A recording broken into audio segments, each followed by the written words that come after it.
Saúdo a igreja com a paz de Cristo.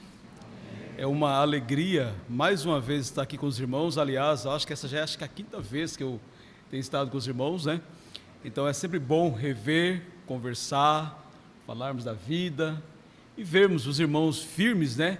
Firmes da promessa do meu Salvador. Aliás, o irmão que falou aqui, né, que a maior bênção que nós temos é exatamente essa: a salvação que temos na pessoa do Senhor Jesus. Nesta, acho que quinta vez que eu venho aqui, os irmãos, eu até comentei com o irmão Adalto, os irmãos gostam de me colocar no fogo, porque os temas que eu venho aqui geralmente são temas meio espinhosos, né? Eu lembro que eu falei, um dos temas que eu trouxe aqui, a igreja pirotécnica, alguns anos atrás. Eu nem sabia o que era isso, pirotécnica, e falei sobre esse assunto. Falei também sobre prepare-se para o escândalo, né? Acho que a última vez que eu vim aqui, eu falei sobre escândalo. Falamos da reunião de casais sobre vida sexual prazerosa, também é um assunto assim que é um pouquinho difícil de lidar. E hoje me pediram para falar sobre homossexualidade. Homossexualidade. Como nós, Igreja do Senhor, como a Bíblia encara esse assunto, um assunto tão atual como nos dias de hoje. Pois é, eu não vou falar, pelo menos nesse momento, de homossexualidade. Os irmãos viram o texto que nós lemos, eu vou falar de Zaqueu. E a partir de Zaqueu nós teremos algumas ideias de como tratar desse assunto. Então, o que teria levado Zaqueu a desejar encontrar o Senhor Jesus? Zaqueu sabia da fama ruim que ele tinha naquela época. Zaqueu era um cobrador de impostos. Zaqueu era um traidor da pátria. Ele recebia do governo dos judeus, dos seus patrícios, utilizava inclusive o poder da espada para fazer com que essas pessoas pagassem e mostrassem que eles eram submissos ao Império Romano. Então, não somente ele fazia isso, mas cobrador de impostos tinha uma fama. Normalmente o cobrador de impostos ele tinha um valor que ele tinha que entregar para o governo romano, mas normalmente se cobrava mais do que isso. E não é que ele podia fazer isso, mas Roma, no geral, fazia vistas grossas. Então você cobra o valor que é devido, e o que passar disso, não havia essa ideia, mas o que passava disso muitas vezes ficava no bolso do cobrador de impostos. Então Zaqueu era odiado como ladrão, como um pária da sua sociedade, como um pecador. Zaqueu estava no mesmo nível de prostitutas, por quê? Exatamente por essa atitude dele. Então Zaqueu, a gente costuma dizer que Zaqueu é um exemplo verdadeiro, é um dos exemplos, talvez um dos maiores exemplos de conversão na Bíblia.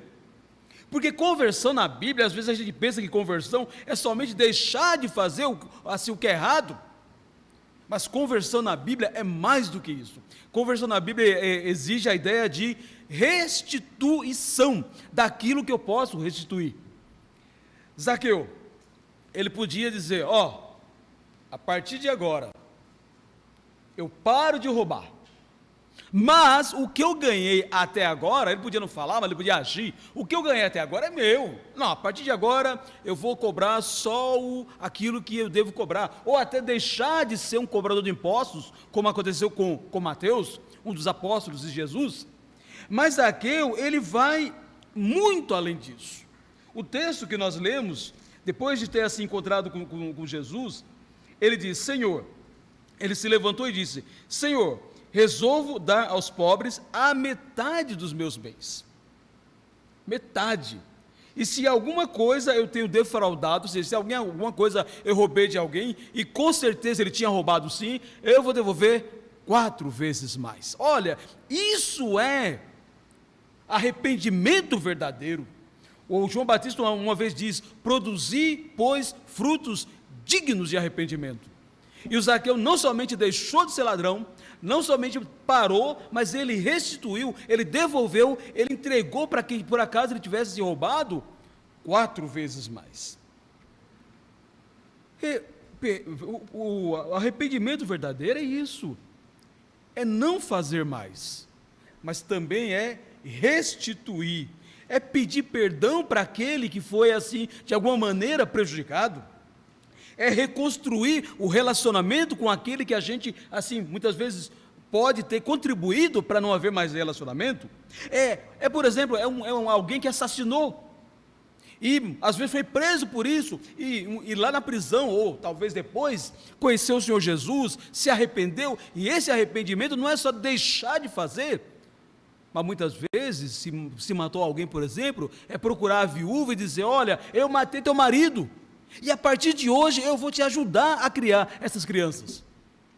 Isso é arrependimento verdadeiro, arrependimento que exige restituição. Claro, existem certos arrependimentos que não tem como restituir.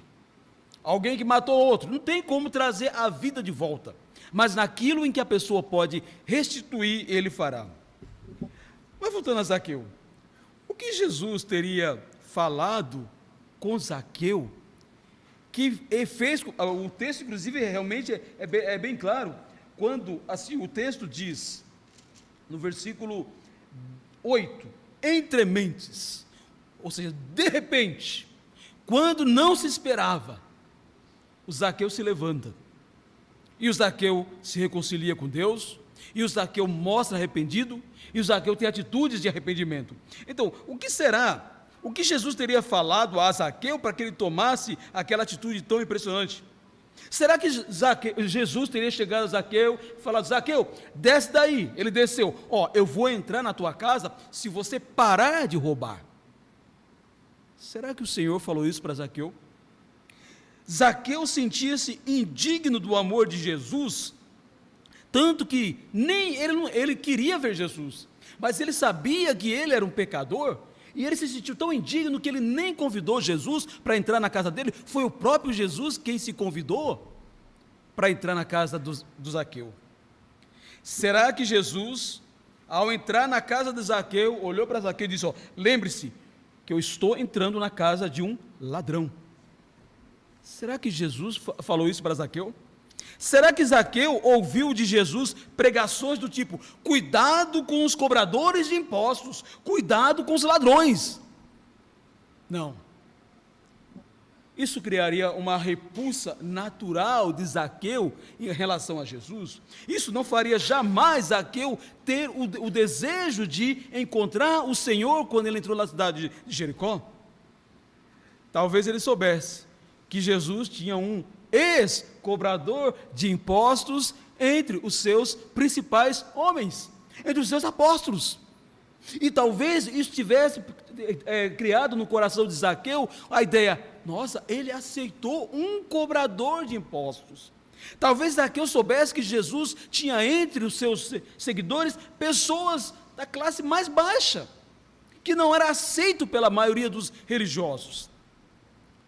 Talvez Zaqueu soubesse que a briga de Jesus, que o discurso de Jesus não era contra prostitutas, não era contra cobradores de impostos, mas era contra religiosos hipócritas, que diziam que assim arrotavam santidade, mas viviam uma vida de pecado.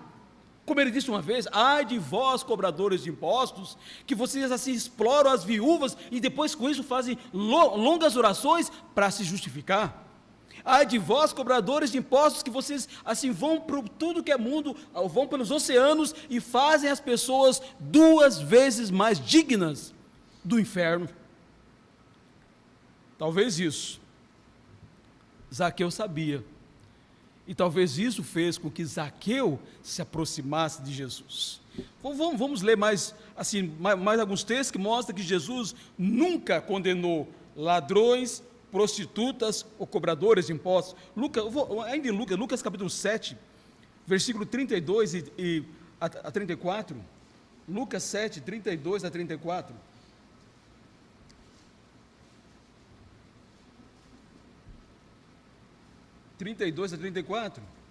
Ele disse: essa geração de hoje são semelhantes a meninos que sentados na praça e gritam uns aos outros: nós vos tocamos flautas e não dançastes, entoamos lamentações e não chorastes.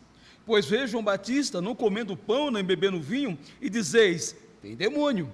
Veio o Filho do Homem comendo e bebendo, e dizeis, eis aí um glutão e bebedor de vinho, amigo de publicanos e pecadores. Lucas, capítulo 15, versículo 1. Lucas 15, 1. Aproximavam-se de Jesus todos os publicanos e pecadores para o ouvir, e murmuravam os fariseus e os escribas, dizendo, este recebe pecadores e come com eles. E Mateus 21, 32 a 34, Mateus 21, 32 a 34, olha só a fama de Jesus, que possivelmente fez com que Zaqueu o procurasse. 21 de Mateus 32 a 34, porque João veio a vós outros no caminho da justiça e não acreditasse nele, ao passo que publicanos e meretrizes creram. Vós, porém, mesmo vendo isto, não vos arrependestes, afinal, para acreditardes. Pois é. Qual é o nosso tema de hoje? Como lidar com os homossexuais.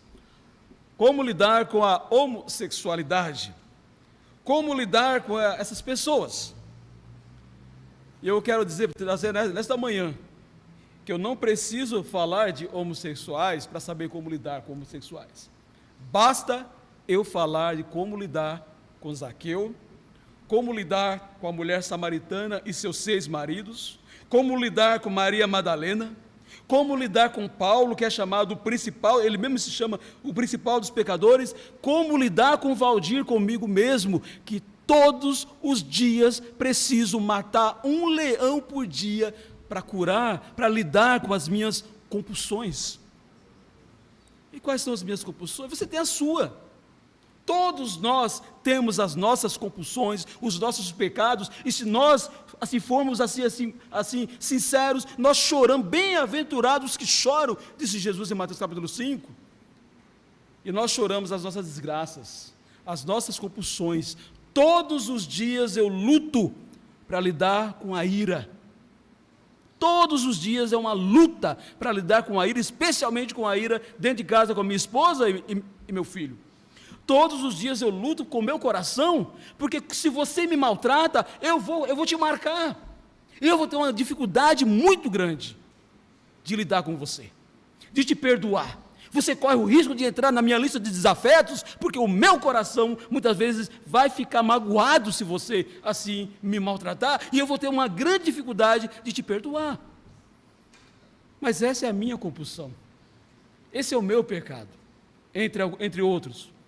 Eu sei que você tem o seu, eu tenho o meu.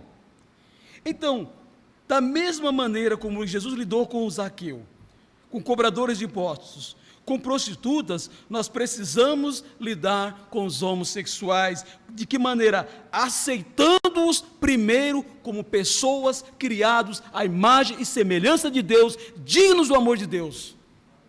E depois de aceitá-los, nós mostramos a eles o Evangelho de Jesus.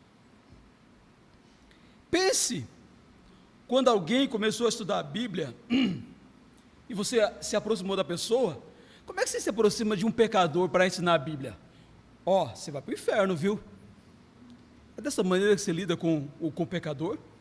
Pelo contrário, normalmente nós damos tratamento VIP aos visitantes. Claro, deveria continuar dando tratamento VIP depois que converte, porque às vezes parece que muda, não pode, tem que continuar tratando bem. Mas nós damos tratamento VIP aos pecadores que vêm para nós. Nós não chegamos, esse aí fuma, esse aí tá esse aí é adúltero, esse aí fala palavrão. Não, nós não falamos assim. Nós aceitamos a pessoa, nós lidamos com a pessoa, nós tratamos bem a pessoa e apresentamos o Evangelho de Jesus para a pessoa. E a partir daí sim, nós vamos tratar dos seus pecados. Por que com os homossexuais deve ser diferente? Por que que a igreja de Jesus, ou pelo menos parte da igreja de Jesus, especialmente, nós não fazemos parte desse meio, mas especialmente o mundo evangélico hoje em dia, é conhecido como aquele que é contra os homossexuais? Nós não somos contra os homossexuais. Nós somos a favor de Jesus, que veio buscar todos os pecadores, dos quais se incluem os homossexuais. Mas o homossexual não é mais pecador do que um ladrão, não é mais pecador do que um mentiroso, não é mais pecador do que um desonesto. Nós estamos todos no mesmo barco e precisamos tratar desta maneira todos os pecadores. Eu e dois irmãos lá em Guarulhos fomos encontrar um psiquiatra, psicólogo. Ele é psiquiatra e psicólogo. E ele tem assim uma influência cristã. E nós falamos, como é que você pode lidar, como é que você pode denominar, definir a homossexualidade ou uma pessoa que tem desejo por uma pessoa do mesmo sexo? É uma doença? Você sabe, se você falar para um homossexual que é uma doença, ele te apedreja e até vai te processar. É uma escolha? Não é uma escolha. Sabe por que não é escolha? Porque a gente já sabe de que tem pessoas que, quando descobrem que tem uma tendência homossexual, tem pessoas que até se matam por esse motivo, por não aceitarem essa situação. Sabe qual é o nome da homossexualidade? A Bíblia dá um nome. É pecado. E é dessa maneira que nós devemos tratar. É pecado. Só que nós precisamos tratar esse pecado, como da mesma maneira que nós tratamos todos os pecados. A igreja é um grupo de pessoas. Você sabe que você quer ter problema na igreja? Evangeliza. Se você não quer ter problema na igreja, você não evangeliza. Você mantém um grupinho, tenta um grupinho e acabou. Agora, se você é uma igreja evangelística, você vai encontrar gente que vem divorciada, gente que passou por prisão, gente que às vezes tem vício assim com o tóxico, gente viciada em cigarro, gente viciada em ira como eu, tem tudo que é tipo de gente. E como é que nós vamos tratar essas pessoas? Da mesma maneira que Jesus trata. Jesus, ele disse, eu não vim buscar os sãos, eu vim buscar os pecadores ao arrependimento. Só que às vezes, pensamos às vezes, que existem pecados que são mais pecados do que outros. 1 Coríntios 6, versículo 9 a 11, olha só o que a Bíblia diz. 1 Coríntios 6, de 9 a 11. 1 Coríntios 6, de 9 a 11.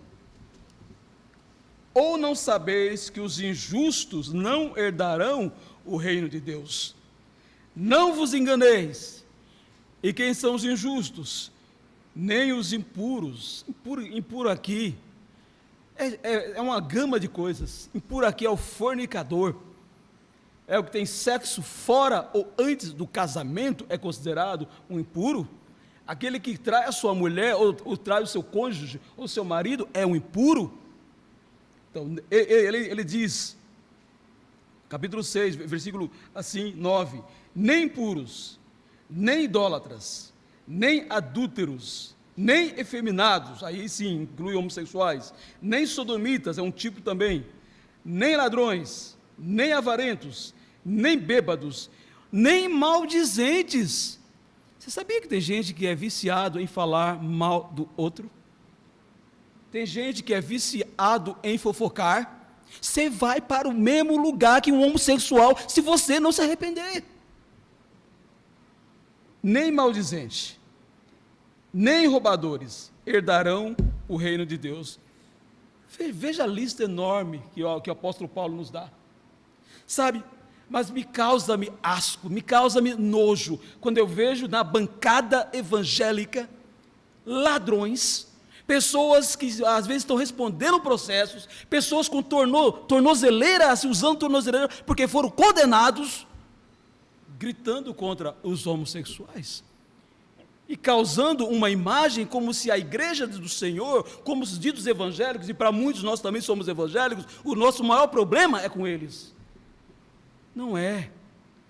Nós pregamos Jesus, que aceita a todos, e uma vez aceito, aí sim, nós vamos mostrar o remédio que Jesus dá, que é buscar todo pecador para, assim, ao arrependimento.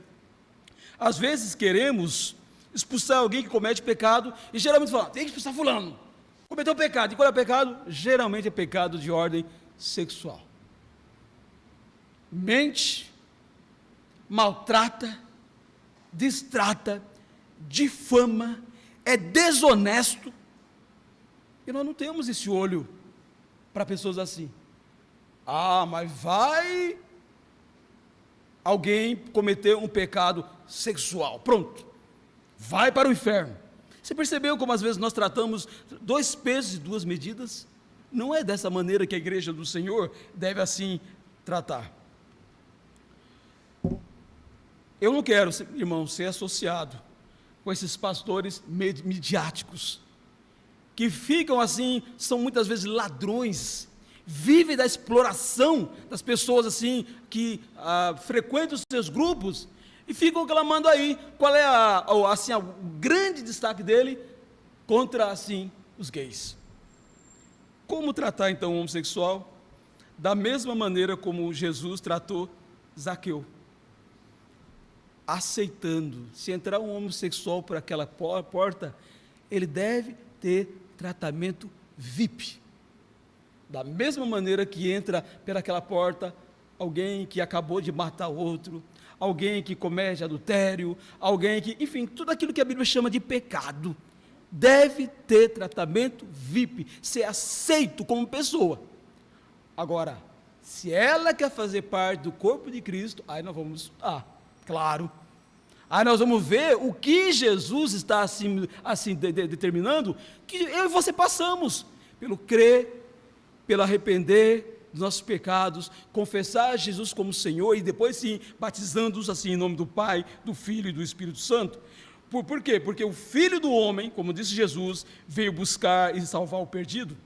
Jesus era um santo para um pecador. Nós somos pecadores arrependidos, lutando contra os nossos pecados, que estamos buscando. É uma coisa complicada a igreja, porque ao mesmo tempo que nós mostramos como ser salvo, como ser livre dos pecados, nós mesmo pecadores arrependidos, nós ainda temos nossas quedas, e nós precisamos entender isso quando tratamos todas as pessoas. Uma pessoa, por exemplo, que é alcoólatra, ela virá para a igreja e ela vai ter momentos de queda. O que nós vamos fazer? Expulsar a pessoa? Não! Nós vamos chorar junto, porque eu tenho as minhas quedas. Porque se você for honesto com você mesmo, você tem as suas quedas. E por isso devemos receber todos os pecadores que, claro, desejam lutar contra os seus pecados. Isso é óbvio, deseja ser assim arrependido. Nós devemos ter uma atitude, quando lidamos com qualquer pecador, a mesma atitude que o cobrador de impostos teve na parábola de Jesus. Lembra? Cobrador de impostos e o fariseu. E eu vejo no mundo religioso, e às vezes também na igreja, muito fariseu, arrota a santidade, critica os outros, aponta o pecado. Era como aquele fariseu: ó Senhor, te dou graças, porque eu não sou roubador, não sou ladrão, não sou isso, não sou aquilo como aqueles outros homens, nem como esse fariseu que está aqui do meu lado. Por quê? Jejuo 2 vezes por semana e te dou o dízimo de tudo quanto eu ganho. Alguns de nós podem dizer, por quê? Porque todo domingo eu vou lá na igreja. Por quê? Porque todo domingo eu oferto. Por quê? Porque eu participo da ceia do Senhor, mas durante a semana muitas vezes vive como um pagão. Mas o cobrador de impostos, o que ele falou lá em Lucas 18:13? Ó Deus, tem misericórdia de mim, porque eu sou pecador. É essa a atitude que nós devemos chamar todos os pecadores, inclusive os homossexuais. Você tem esse problema? Você tem essa compulsão?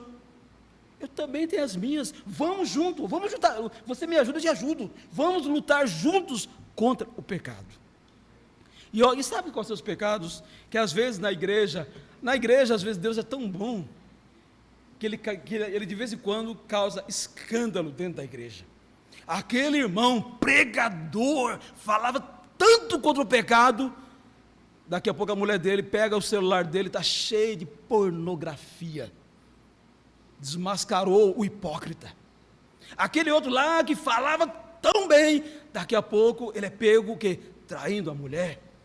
Aquele outro que parecia que era santo, daqui a pouco está preso, porque foi pego desviando assim recursos do seu trabalho. Olha só os pecados que na igreja de vez em quando aparecem: vício em pornografia, vício em sexo, vício em ser maledicente, vício em fofocar, vício com a língua, vício com os ressentimentos, vício com a ira, eu estou nesse meio, vício com a preguiça, vício com a avareza, servos de mamon. São compulsões que todos nós temos. Sabe, talvez um homossexual, se ele se arrepender, depois de ser aceito, talvez ele tenha que viver uma vida celibatária. Uma pessoa, às vezes, que só tem um homem, que só tem desejo para outro homem, e uma mulher que tem desejo para uma outra mulher, talvez ele nunca consiga ter um casamento bíblico, e talvez ele tenha que viver como celibatário. É a luta dele, mas a luta dele, meus irmãos, não é diferente da minha luta contra a ira, não é diferente da sua luta contra a pornografia, não é diferente da sua luta contra as drogas, contra o alcoolismo, contra o vício da língua. Nós lutamos juntos, e é isso que a igreja tem que pregar para todos os pecadores. Venha para Jesus, Ele é o Rei dos Reis, Ele é o médico dos médicos. Como alguém falou hoje, a igreja é um hospital de pecadores, e todos nós somos doentes em processo de cura com o médico dos médicos, o Senhor Jesus Cristo. Ao contrário de uma frase feliz que esses dias eu vi: Jesus compraria uma pistola hoje? Frase feliz. Com certeza, hoje Jesus entraria na casa de um homossexual, e as pessoas de hoje diriam, inclusive muito evangélico, e até alguns irmãos: esse homem está entrando na casa de um gay. Só mudou o nome. Naquela época eram os cobradores de impostos, as prostitutas. Hoje em dia são os grupos assim, muitas vezes marginalizados.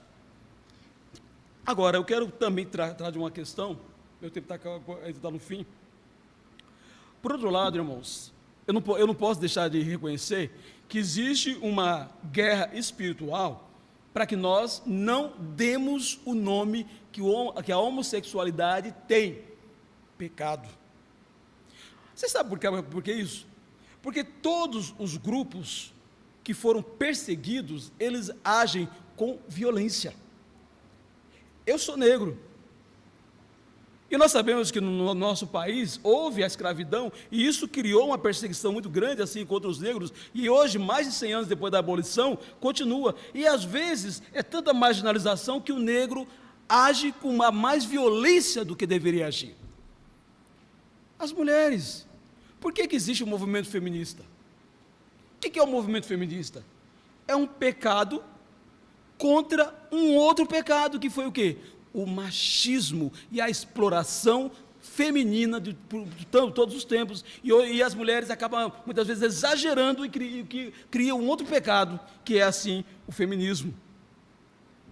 É a mesma coisa com o grupo dos homossexuais.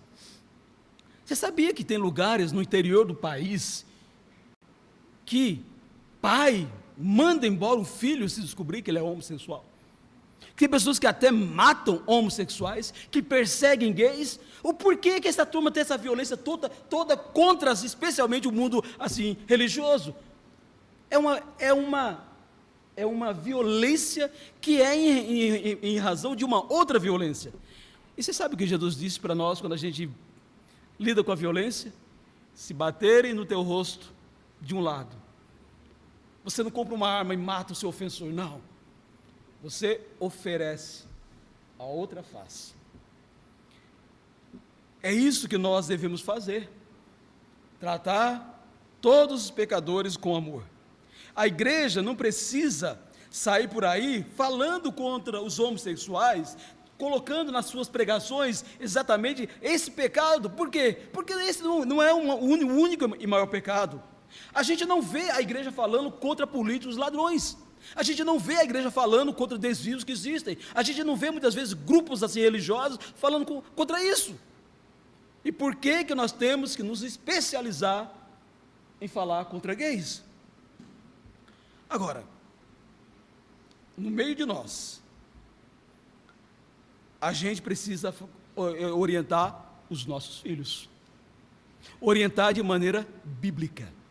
Eu falo para o meu filho: você não deve discriminar ninguém, porque é branco ou porque é preto, porque é alto ou porque é baixo, porque é magro ou porque é gordo, porque é rico ou porque é pobre, porque é gay ou porque não é. Você tem que tratar com respeito todas as pessoas. Agora, o que é a homossexualidade? É um pecado. E isso você jamais deve deixar de entender que é pecado, porque é isso que a Bíblia diz e ponto final. Mas não entenda como o maior pecado. É um dos exemplos daquilo que a Bíblia chama assim de pecado. Vamos ler mais um texto, antes da minha conclusão, que meu tempo já passou. Romanos capítulo 1, versículo 18. Devemos mostrar isso. Na verdade, muitas vezes os pais estão com medo daquilo que os seus filhos vão, assim, lá na escola vão falar, não sei aonde vão falar, mas a pergunta que eu faço muitas vezes para você, que é pai e que é mãe: você está orientando o seu filho sobre esse assunto? Você está tendo tempo com o seu filho para falar o que é certo, o que é errado, para orientar, para explicar? Você sabe, meu filho tinha acho que uns 6 anos, não, acho que uns 7, 8 anos, quando eu expliquei para ele o que era sexo. Eu expliquei para ele. Meus pais não fizeram isso comigo, eles tinham vergonha. Eu aprendi na escola, aprendi com os amigos, de maneira muitas vezes errada. Meu filho ouviu de mim o que é vida sexual. E ele ouviu de mim também esses assuntos, entre outros, essa questão tão importante. Romanos 1,18. A ira de Deus se revela contra toda impiedade e perversão dos homens que detêm a verdade pela injustiça. Porquanto o que de Deus se pode conhecer é manifesto entre eles, porque Deus lhes manifestou. Porque os atributos invisíveis de Deus, assim o seu eterno poder, como também a sua própria divindade, claramente se reconhecem desde o princípio do mundo, sendo percebidos por meio das coisas que foram criadas. Tais homens são por isso indesculpáveis. Porquanto, tendo conhecimento de Deus, não o glorificaram como Deus, nem lhe deram graças, antes se tornaram nulos em seus próprios raciocínios, obscurecendo-se-lhes o coração insensato. Inculcando-se por sábios, tornaram-se loucos, mudaram a glória do Deus incorruptível em semelhança da imagem de homem corruptível, bem como de aves, a quadrúpedes e répteis. Por isso, Deus entregou tais homens à imundícia, pelas concupiscências do seu próprio coração, para desonrarem o seu corpo entre si, porque eles mudaram a verdade de Deus em mentira, adorando e servindo a criatura em lugar do Criador, aquele que é bendito eternamente. Amém? Por causa disso, Deus os entregou a paixões infames, porque até as mulheres mudaram o modo natural de suas relações íntimas por outro, contrário à natureza. Semelhantemente, os homens também, deixando o contato natural da mulher, se inflamaram mutuamente em sua sensualidade, cometendo torpezas, homens com homens, e recebendo em si mesmos a merecida punição do seu erro. Não tenha medo do que o seu filho, assim, ouve na escola. Você é a autoridade sobre o seu filho. Não abra mão dessa autoridade, de ensinar, de falar, de dizer a verdade. É como diz Deuteronômio capítulo 6, andando, levantando, em tudo que é lugar. De vez em quando a Silvia faz mais isso mais do que eu. Às vezes aparece algo na televisão lá, ela fala: está vendo, Josué? Olha, cuidado com isso. Esse é o nosso papel, ensinar os nossos filhos a verdade de Deus.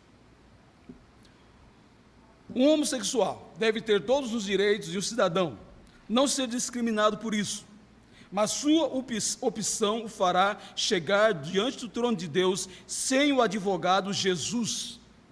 Mas não é somente ele. Como todos os demais pecadores não arrependidos, como aconteceu com Zaqueu, Maria Madalena, comigo e acontece com todos nós. Como tratar um homossexual? Da mesma maneira que Jesus tratou Zaqueu. A diferença é que Jesus era um santo tratando assim de um pecador. Nós é um pecador arrependido, em pé de igualdade, chamando o outro pecador ao arrependimento. Não é o sujo falando do mal lavado, isso é hipocrisia, mas é o lavado pelo sangue de Jesus, oferecendo esse mesmo lavar, assim, o lavar regenerador do sangue de Cristo. Meus irmãos, eu sei que talvez você esperava algo talvez um pouquinho diferente, mas pense, vamos tratar da mesma maneira que Jesus tratou todos os pecadores. Como tratar um homossexual? A minha mensagem de hoje é como Jesus tratou com Zaqueu. Deus abençoe a sua igreja.